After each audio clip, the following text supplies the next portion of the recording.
السلام عليكم، كيف دايرين؟ لاباس؟ نتمنى تكونوا بخير وعلى خير. والفيديو ديال هذا النهار هذا يلقاكم في احسن الاحوال. اليوم ان شاء الله غنحضر معكم هذه الوصفه هذه اللي كتجي زوينه ورائعه. وبالنسبه يعني الناس اللي ما كيكونش عندهم لحوم، بحال مثلا الكفته ولا لا داند ولا، غادي نقترح عليكم انا هذا الاقتراح هذا، لان حتى انا درته غير بالخضيره هكذا باش نعطيو الوليدات ديالنا ياكلوا الخضره. كيف كتعرفوا هما عزيز عليهم غير الفريت، ولا حطيتو لهم شي خضره واحده اخرى راه ما كياكلوهاش. بهاد الحيل هذه او بهاد الوصفات هذه غادي ندخلوا لهم الخضره هكذا باش نعطيو لوليداتنا شي حاجه اللي تفيد الجسم ديالهم. غادي ندوزو دابا المكونات وطريقه التحضير اللي هي بسيطه وسهله. بالنسبه للوصفه ديال هذا النهار هذا باش ما يجيكمش الفيديو طويل، يعني انا درت واحد الخطوات غادي نقولها لكم. عندي هنايا واحد شويه ديال الرز، كاس ديال العنبه ديال الرز اللي درت له يعني غسلته مزيان، ودرت له 3 الكيسان ديال الماء وشويه د الملحه وشويه ديال الزيت صافي، ودرته يتسلق لان غادي نحتاجوه في هذه الوصفه. وهنايا في هذه الطنجره هذه درت واحد 2 بطاطات اللي كيكونوا متوسطين قطعتهم طريفات، ودرت لهم شويه ديال الملحه وشويه ديال الماء ودرتهم حتى هما يتسلقوا. ودابا غادي نجيبوا واحد المقلاة اللي غادي نوضعوا فيها واحد شويه ديال الزيت، غادي نديروا فيها واحد البصله تكون شويه كبيره اللي مقطعه بهذا الشكل هذا. انا غادي نشعلوا البوطه باش نديروا الزيت ديالنا سخون ونشحروا فيها هاد البصله هذه.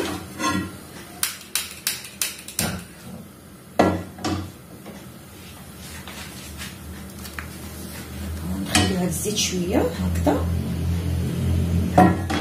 صافي، وغادي ندير فيها هاد البصله هذه كيف قلت لكم نشحروها.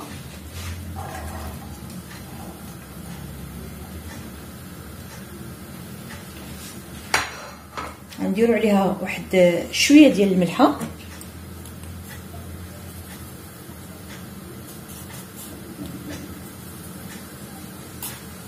صافي، ونبداو نشحروا في هاد البصله هذه يعني حتى تطيح واحد شويه.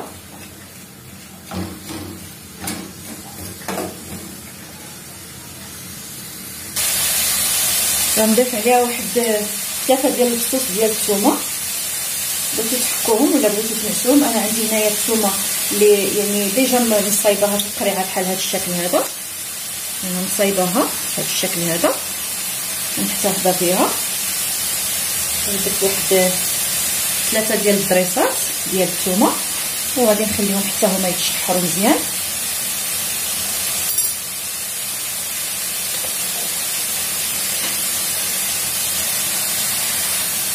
صافي هنا من بعد ما طاحت واحد شويه ديال البصله، عندي هنايا واحد 2 نجالات اللي يكونوا متوسطين قطعتهم بهذا الشكل هذا، وعندي هنايا واحد 2 ديال الخيزوات اللي قطعتهم حتى هما بهذا الشكل هذا، وعندي هنايا واحد الحبه ديال الفلفله حمراء. نتوما بغيتو ديروا الخضراء والصفراء تقدروا ديروها، يعني انا الخضر درت اللي عندي، نتوما ديروا اللي عندكم. صافي غادي نضيفهم على هذه البصله هذه ونشحر كلشي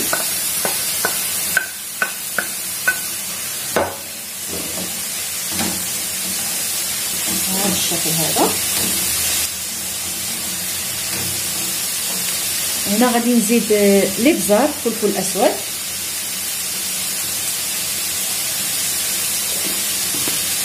غادي ندير بابريكا فلفله حمراء، اللي بغى يدير السوداني راه غادي يضيف حتى السوداني. انا عندي وليدات صغار يعني ما غاديش يبغيو لي الحار.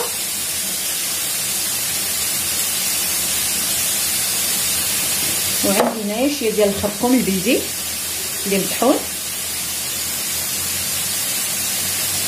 بالنسبه للتوابل ديروا يعني اللي بغيتو ديروا حتى القرفه الدارسين غتقدروا تضيفوها، وتديروا حتى الكمون. انا درت غير خضره، كما تقدروا ديروا يعني الطريفات ديال الصدر ديال الدجاج، ولا ديروا الكروفات الكالامار مقطع طريفات صغار، يعني اللي بغيتو ديروا في هذه الاكله ديروا.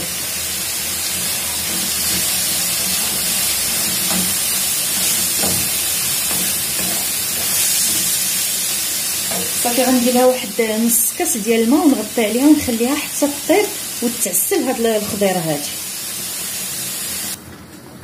هنا ملي تسلق الرز درت واحد شويه لاصوص طوماط. نتوما الا بغيتو ديروا الكيتشوب راه غديروا الكيتشوب، انا عندي شويه لاصوص طوماط اللي دائما كنحضر بها، راه سابق لي يعني درتها لكم، عفوا درتها لكم في القناه. درت لها شويه ديال الزيت البلديه، ودرت لها عندي هاد الاعشاب المنسمه اللي فيها الزعتر وازير والريحان ويعني بزاف ديال الاعشاب. صافي غادي ندير لها واحد شويه ديال الروز، غير شويه هكذا باش نكثروا. انا مازال غادي نديروه مع البطاطا، كيجي طبق زوين ودغيا كيوجد. ملي تبدلوا شويه كتعرفوا الوليدات كيعجبوهم بحال هاد الاطباق هادي. صافي ومن بعد غادي نضيف عليه الخضره اللي تسوطات مزيان وتعلكات. صافي هنا من بعد ما تسلقات البطاطا غادي ندير عليها شويه ديال الروز. الاحسن ديروا شويه ديال الروز هكا باش يعني في المضغه ديالكم اللي تمضغوا البطاطا تحسوا بشويه ديال شي حاجه يعني كتمضغ هكذا.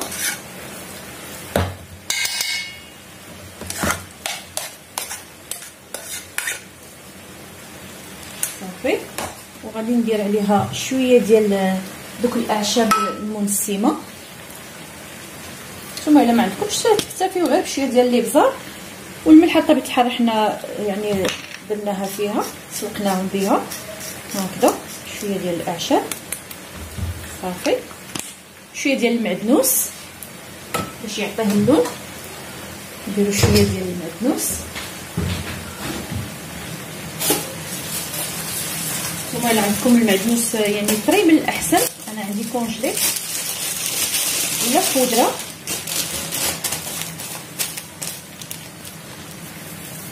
هكذا شويه ديال المعدنوس. بغيتو تضيفو الثوم غادي تضيفو الثوم وشويه ديال الخضره اللي صوتيناها غادي نضيف غير تقريبا واحد 2 معالق كبار ديال الخضره هنايا، وغادي نخلط كلشي ونمعسهم.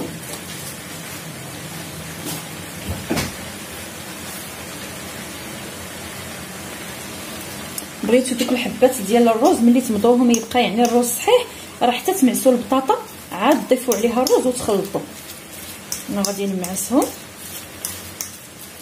بالنسبه للروز يعني اي روز عندكم كتبغيو يعني كتستعملوه في البيت ديالكم راه غادي ديروه. صافي غادي نمعسها مزيان وندخلها للثلاجه عفوا باش تبرد واحد شويه، وديك الساعه عاد ندوزو باش نشكلو. انا غادي نديرها كويرات، نتوما بغيتو ديروها يعني شكل اصابع تقدروا تشكلوه. صافي هنايا هانتوما الخضيره ديالنا غادي نديرو واحد 2 معالق كبار كيف قلت لكم مع هاد البطاطا هادي، واللي بقى غادي نضيفوه هنايا نوزعوه.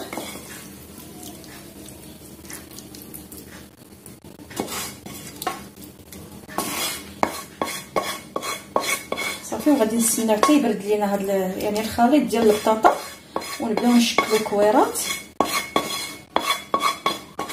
قلت لكم بغيتو ديروا الطون بغيتو ديروا لاداند كيجي زوين.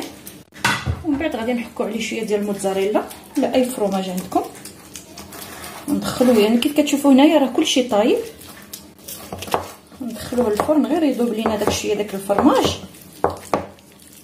صافي ونخليه يتحمر على الوجه. ديك الساعه بالصحه والراحه كتشوفوا معايا الشكل ديال الطبق النهائي ديالنا. بالنسبه للجزر الا بغيتو يعني تحكوه راه تقدروا تحكوه باش يسهل عليكم في الطهي ديالو ودغيا توجد معكم الوصفه. صافي هنا كيف كتشوفوا من بعد ما بردات غادي نبداو نشكلوا كويرات.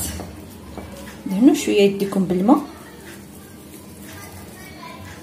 صافي وكنبداو نستفوا الكويرات ديالنا بهذا الشكل هذا. من الاحسن نديروهم كويرات، وها البلا ديالنا يكون واجد بهذه الطريقه هذه. غادي نتمشى بنفس الطريقه حتى نسالي هذه الكميه اللي عندي كامله، ومن بعد غادي ندير عليها شويه ديال الفرماج محكوك ونغطيها بفيلم اليمونتير وبابي الومنيوم بطبيعه الحال وندخلها للفرن. جاد ما غادي يعني تسخن وتبدا تطلق هاد يعني هاد الخضار هذه تبدا البطاطا تبدا تشرب هاد لاصوص وهذا. صافي غادي نحسب ليها تقريبا واحد 10 ديال الدقائق، ومن بعد نفتح عليها ونحيد ليها داك الفيلم اليمونتير بابي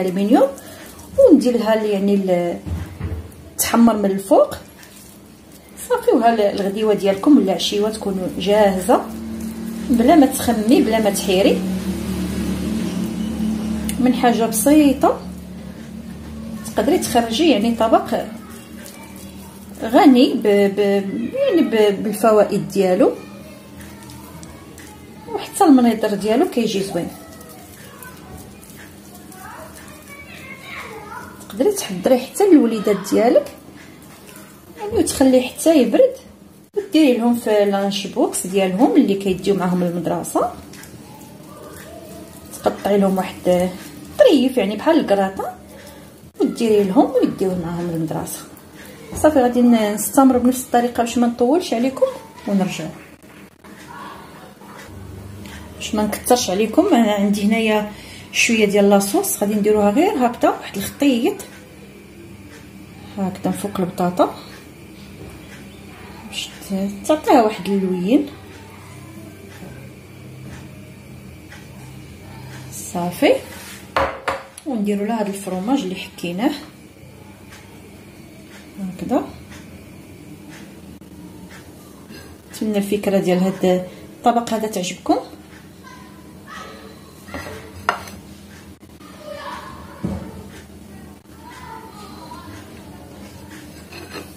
بالصحه والراحه. صافي غادي نغطيه ونديرو في الفرن ونرجعوا ان شاء الله نتلاقاو من بعد ما يطيب لينا هذا الطبق ديالنا. النهائي ديال الطبق ديالنا كيف كتشوفوا، يعني بغيتو تزيدوا مازال تحمروا هذا الفرماج تقدروا تزيدوا تحمروه. نتمنى الوصفه تعجبكم. كيف شفتوها كتجي راقيه في الشكل ديالها، واهم حاجه هي انها يعني فيها الخضر اللي غادي تفيد الوليدات ديالنا. نتمنى هذا الفيديو هذا يعجبكم من كل قلبي، وهنا نكونوا وصلنا يعني للنهايه ديال الفيديو. نتمنى ان شاء الله الوصفات اللي كنقدمها لكم تعجبكم وتنال الرضا ديالكم. الى وصفات مقبله بحول الله، ما تنساوش بالبارطاج مع الاصدقاء ومع الحباب هكذا باش تعم الفائده والفيديو ديالنا يوصل لاعلى مشاهده. كيف العاده كنضرب لكم موعد فيما قريب. في امان الله، بسلامه الكويدات.